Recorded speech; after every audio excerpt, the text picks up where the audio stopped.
Local 7 members apparently rejected a fact finder's report today, saying it'll cost each member thousands of dollars a year in lost income. 13 ABC's Bill Hormann standing by live with the details on a vote that puts the Bell administration against Local 7. Bill? Apparently so, Lee. The fact finder recognizes that Toledo needs to save money, so he crafted a deal to cut back on labor costs that apparently didn't go over very well with the union. But union members didn't like what they heard, so they made their opinions heard after learning what was in this contract recommendation. Was it a good deal? Not to other people. No. They weren't very happy in there. Some members walked out with homemade signs in preparation for a rally down at Government Center after the vote. The deal they rejected called for no pay raise in 2012 or 2013, a 15% contribution to their health care, and they will only get a 3% contribution from taxpayers to their pension, not 10%. This worker says no pay raise makes this a tough deal to swallow. They could have been a little more fair in that respect. They could have offered us something in return to say, hey, you know, we're going to take something from you, but we'll help you offset that a little bit. Several union members told us this deal alone will cost them $300 to $400 extra each month. But the fact finder's report indicates the city's financial situation requires cuts in labor costs. And he tried to strike a balance between union demands and city offers. In some areas he compromised, and in some areas he went for either the city or the bargaining unit. Over 80% of our budget are personnel costs, and we absolutely have to cut personnel costs. Michael Craig, we need Michael Craig. Joe McNamara, we need him too. Now the union's putting pressure on council, which could vote to approve this deal tomorrow. Then it's up to the Bell administration on whether to impose these concessions. Bill Hormann, 13 ABC, Action News. Yesterday, AFSCME Local 7 resoundingly rejected a fact finder report, and today the mayor moved to impose those concessions the union just rejected. Good evening, everyone. I'm Diane Larson. And I'm Lee Conklin. 13 ABC's Bill Hormann tonight says even though the fact finder deal is dead, the city still needs to make savings. Bill? Yeah, that's why, Lee, the mayor has asked City Council to impose the concessions that were recommended on the fact finder report. Could save the city $2.5 million. He chose that route over two options. The first option is renegotiation. With yesterday's overwhelming rejection of the fact finder's recommendations, a new agreement could be reached if the two sides started talking again. The city's last and best offer asked for deep concessions from the union, but the mayor could use the slightly better terms from the fact finder as a new starting point. The union told me it is their intent to go to the mayor and see if they can go back to the bargaining table, but they also say the mayor's attitude is very important here. For instance, Mayor Bell could simply impose concessions, which he is now willing to do. By writing legislation council would have to approve, the mayor would force the union to give up what it just rejected.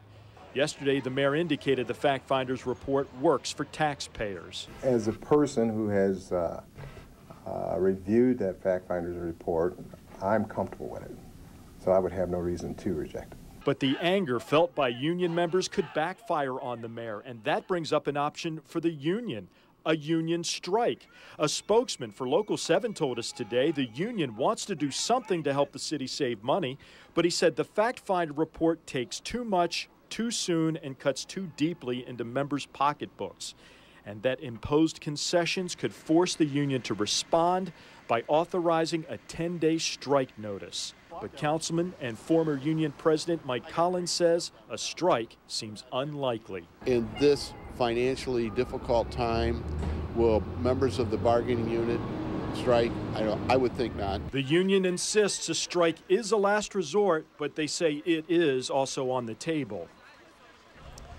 Now, we broke the news of the mayor's move to union leadership this afternoon, late this afternoon. They tell us they are very disappointed that the mayor does not want to go back to the bargaining table. They say this move is going to hurt the community and it's going to hurt members' pocketbooks. They claim it will cost each member $500 a month. Reporting live from union headquarters, Bill Hormann, 13 ABC, Action News.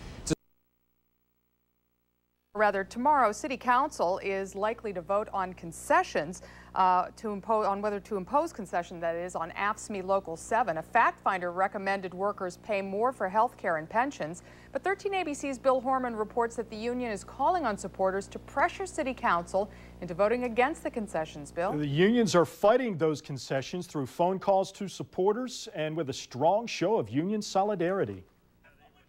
3 weeks ago, 83% of the voting members of Local 7 rejected the fact finder's recommendations. Local 7 asked the mayor to go back to the bargaining table. Instead, Mayor Bell sent council an ordinance asking members to impose those concessions on the union. And one day before the council votes, the union is organizing opposition. Our message is simple. We want City Council to reject the mayor's ordinance. And council is getting a lot of phone messages. I do not feel that Mayor Bell is fair. I would like for more talks to continue with Mayor Bell. I think he's being unfair. You know, there is a lot of pressure being put on Councilman. Mike Craig is one who's getting calls, and he's taking them seriously. We want to provide a good living for, you know, an honest living for our workers, but we also have to consider the needs of the city, and we need to keep the city running. And in a show of solidarity, Local 7 now asking other unions to support them. The Farm Labor Organizing Committee is promising to bus in a couple hundred workers in time for tomorrow's council vote. And from what people have indicated, there's going to be a lot of support tomorrow for us as we struggle to get a fair contract. But Councilman Mike Collins has proposed an amendment to the mayor's ordinance that Collins believes is a more positive approach and could take the sting out of imposing concessions. Well, I think the amendment would serve in the best interest of the administration and all of the bargaining units in the city of Toledo. Now, Mayor Mike Bell is in China, so the Collins proposal may not be presented to him for a few more hours. Mike Collins really won't say what his change would be, but regardless, the unions are lining up behind Local 7, hoping to beat back an attempt at imposing concessions. Reporting live, Bill Hormann, 13 ABC, Action News. City Council shocked the Bell administration with its decision regarding contract concessions with Local 7. Tonight we have team coverage. 13 ABC's Christine Long outside One Government Center with Local 7 union supporters. But first we start with 13 ABC's Bill Hormann. He's been on the story all day and joins us with the very latest. Bill? Instead of imposing concessions on Local 7, late this afternoon, Toledo City Council decided to impose renegotiations on the Bell administration. This is a huge victory for the Local 7 union because in 3 letters they asked the Bell administration to go back to the bargaining table. I want to show you a video from a little bit more than an hour ago. City Council realized that right now it's just too premature to vote on this issue. So by an 11-0 vote, they said to the Bell administration, we want you to go back to the bargaining table. And nobody said give them no money. To sit down and bargain with these people because you don't want to is a shame. And I say shame on you and shame on the mayor and shame on the administration. Mr. Mayor, we have not reached impasse, and that please respect the human rights of all the members of our employee units in the city. Thank you. Both sides need to sit down now and come to an agreement during the next 2 weeks. Now, the Bell administration has insisted that they have already proposed their final and best offer. There's no need to renegotiate, they say. They tried to frame this in 3 arguments. 1, that the city faces an $18 million budget deficit, needs to make cuts next year. 2, that this is really between city services versus union perks. And then 3, the big gun, 130 layoffs coming if City Council does not approve concessions on Local 7. Today, City Council was not buying it, and they said both sides, get together. You've got 2 weeks to work this out. Reporting live from Government Center, Bill Hormann, 13 ABC, Action News. Thanks much. The Bell administration and Local 7 were pushed back to the bargaining table by City Council yesterday. But what happens if the 2 sides don't agree on a new deal? 13 ABC's Bill Hormann says layoffs are a better bet than a strike. Bill. Yeah, Diana, a union strike might only make the case for Mayor Bell as he tries to enlist support for issue 2. And layoffs are a threat, but there is time to work out a compromise. The unions who showed up to support Local 7 at City Council are watching what happens the next couple of weeks. Council said a clear message: it wants talks to resume. Both sides need to sit down now and come to an agreement during the next 2 weeks. The city faces an $18 million deficit next year, but the Bell administration is threatening layoffs soon if a deal with Local 7 cannot be worked out. Council members disagree about whether those layoffs are really necessary right now. This threat of 130 layoffs, is that a real possibility? It's a real possibility because we have to have the money to pay them. I don't know how they're going to lay off in November because that implies they need these concessions immediately. 2 weeks isn't going to make a difference. But layoffs are still more of a threat than a union strike, which probably wouldn't sit well with voters since Issue 2's collective bargaining restrictions go on the ballot in just a couple of months. We are prepared in the event of a strike. We have contingency plans in place. We will exercise those. So the two sides will go back to the bargaining table, and a strike and layoffs off the table for now, but the pressure may be on the union. We'll have more on that angle tonight at 6. Reporting live, Bill Hormann, 13 ABC Action News. Toledo City Council forcing Mayor Mike Bell and the Local 7 union back to the bargaining table. Two sides need to reach a deal on a new contract. 13 ABC's Bill Hormann says that puts a lot of pressure on one side in particular, huh, Bill? Yeah, Lee, Council seemed to side with the union yesterday when it urged the Bell administration to get back to the bargaining table, but now the pressure may be on the union. Motion carried. Local 7 and its supporters got exactly what they wanted: time to work out a better deal, and Council seemed to take Local 7's side. And I say shame on you, and shame on the mayor, and shame on the administration. One of the unfortunate things that we have between labor and management is this level of distrust. Today, the Bell administration said the mayor was not surprised by the council's vote to go back to the bargaining table, and Deputy Mayor Steve Hurwat told me the administration is now talking with the union. Ironically, by getting the renegotiation they wanted, the pressure may now be on the union. They may have to come back with some sort of concessions to prove that council didn't make a mistake when it delayed its vote. After all, Local 7 wanted to renegotiate, and Council gave them that chance. I think it's important that they step up to the plate and say, this is what we meant by that, and here's what we're willing to offer further. In a spirit of cooperation with the mayor, the union did not want to go on camera, but told us today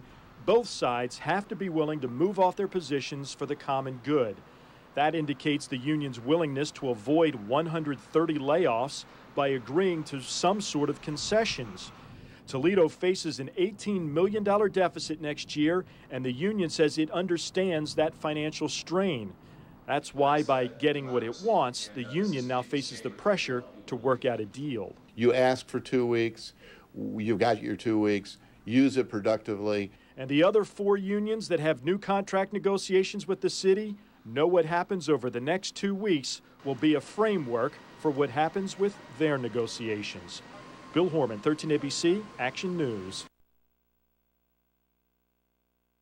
Toledo City Council did something rather unusual today, voting for a tentative contract before a local union got to vote. Good evening, everyone. Thanks for joining us. I'm Lee Conklin. And I'm Diane Larson. 13 ABC's Bill Hormann says Council figured it had to vote today. Bill? Yeah, Council gave the Bell administration and Local 7 2 weeks to hammer out a new deal, and the two sides did reach a tentative agreement.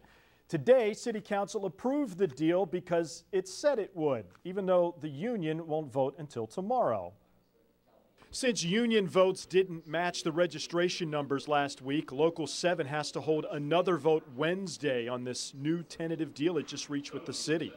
Broadly, it offers pay freezes for the next 2 years, requires workers pay 15 to 20% more in health care premiums, pay 7% toward their pension, that's up from 0, but union members will also get $750 checks each year for the next 3 years. Mayor Mike Bell preferred the terms of the more favorable fact finders report, which the union overwhelmingly rejected, but the mayor renegotiated as council had asked. I understand too that, you know, in negotiations you have to be fair and you have to try to show some movement, and we did that. Steele? Yes. Ordinance passed. Today, City Council unanimously approved this tentative deal that's expected to save the city $3 million. They performed exactly to the extent we wanted to, and I think we did the right thing today by affirming the fruits of their work. Councilman Phil Copeland preferred letting the union vote first, but went with the rest of council anyway. I thought it was the best thing to do, and I still think it was the best thing to do, but they could have did it the next day. Now the question becomes, will Local 7 members approve this deal during their revote tomorrow? And that is an important question.